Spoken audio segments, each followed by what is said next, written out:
Ako nga pala si Anjo Mel, aka si Anjo, isa sa mga witness, na pwede kumita online using Facebook and Instagram ads. Strategiya na ginagamit sa'yo ng mga big brands nang hindi mo nahahalata. Akala mo na-entertain ka lang, pero subconsciously, unti-unti ka na palang nako-convince na bumili sa kanila. Itong mga ads na to ay may purpose. And that is to convince you na sila ang solusyon sa problema mo. Samahan mo ako pag-aralan natin tong advertisement from Globe.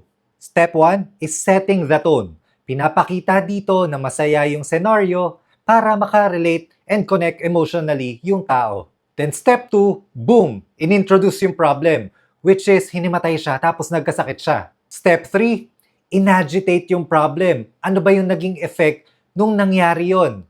Nagsara yung negosyo niya, nalugi, tapos siya nahihirapan gumalaw.